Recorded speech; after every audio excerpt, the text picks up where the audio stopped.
ಕರ್ನಾಟಕದಲ್ಲಿ ಮನೆ ಇಲ್ಲದ ಸಾವಿರಾರು ಕುಟುಂಬಗಳ ಕನಸಿಗೆ ಈಗ ನಿಜವಾದ ರೂಪ ಸಿಗುತ್ತಿದೆ.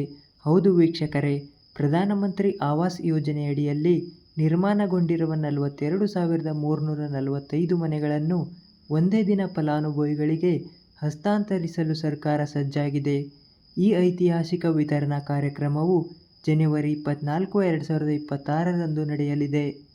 ಈ ಯೋಜನೆಯ ಪ್ರಮುಖ ಮಾಹಿತಿ ನೋಡೋದಾದರೆ, ವಿತರಣೆಯ ದಿನಾಂಕ ಜನವರಿ 24, 2026. ಒಟ್ಟು ಮನೆಗಳು 42,345. ಮುಖ್ಯ ಕಾರ್ಯಕ್ರಮದ ಸ್ಥಳ ಹುಬ್ಬಳ್ಳಿ. ವಿತರಣೆಯ ವ್ಯಾಪ್ತಿ ರಾಜ್ಯದ ಎಲ್ಲ 28 ಜಿಲ್ಲೆಗಳು. ಫಲಾನುಭವಿಗಳ ಕೊಡುಗೆ ಕೇವಲ 1 ಲಕ್ಷ. SC/ST ಮೀಸಲಾತಿ 20,312 ಮನೆಗಳು. ಹೌದು ವೀಕ್ಷಕರೇ, ಹುಬ್ಬಳ್ಳಿಯ ಮಂಟೂರ್ ರಸ್ತೆ ಪ್ರದೇಶದಲ್ಲಿ ಬೆಳಗ್ಗೆ 11 ಗಂಟೆಗೆ ನಡೆಯಲಿರುವ ಮುಖ್ಯ ಸಮಾರಂಭದಲ್ಲಿ ದೇಶದ ಹಿರಿಯ ನಾಯಕರು ಭಾಗವಹಿಸಲಿದ್ದಾರೆ.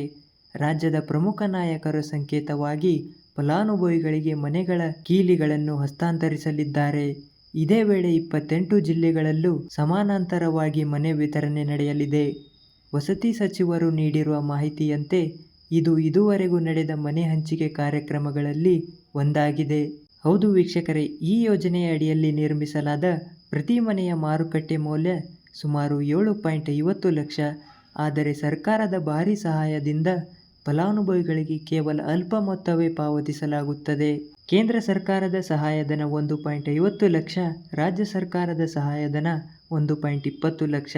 ರಾಜ್ಯ ಸರ್ಕಾರದ ಸಹಾಯಧನ SC/ST ಯವರಿಗೆ 2 ಲಕ್ಷ, ಫಲಾನುಭವಿಯ ಪಾಲು ಕೇವಲ 1 ಲಕ್ಷ.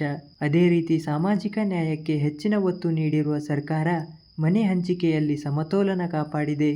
SC/ST ಸಮುದಾಯಗಳಿಗೆ 20,312 ಮನೆಗಳು, ಇತರ ವರ್ಗದವರಿಗೆ 22,033 ಮನೆಗಳು. ವೀಕ್ಷಕರೇ, ಈ ಮನೆಗಳು ಸಾಮಾನ್ಯ ಕಟ್ಟಡಗಳಲ್ಲ. ವಸತಿ ಸಂಕೀರ್ಣಗಳಲ್ಲಿ ಆಸ್ಪತ್ರೆ ಸೌಲಭ್ಯ, ಸಮುದಾಯ ಭವನ, ಗ್ರಂಥಾಲಯ ಮತ್ತು ಮೂಲಭೂತ ಸೌಕರ್ಯಗಳನ್ನು ಹೊಂದಿರುತ್ತವೆ. ವೀಕ್ಷಕರೇ, ಈಗಾಗಲೇ ಅರ್ಜಿ ಸಲ್ಲಿಸಿದವರು ತಮ್ಮ ಅರ್ಜಿಯ ಸ್ಥಿತಿಯನ್ನು ಆನ್ಲೈನ್ ಮೂಲಕ ತಿಳಿದುಕೊಳ್ಳಬಹುದು. ಪರಿಶೀಲನೆಯ ಹಂತಗಳನ್ನು ನೋಡೋದಾದರೆ, acharya.karnataka.government.in ವೆಬ್ಸೈಟ್ಗೆ ಭೇಟಿ ನೀಡಿ ತಮ್ಮ ಸ್ಥಿತಿಯನ್ನು ಚೆಕ್ ಮಾಡಿಕೊಳ್ಳಬಹುದು.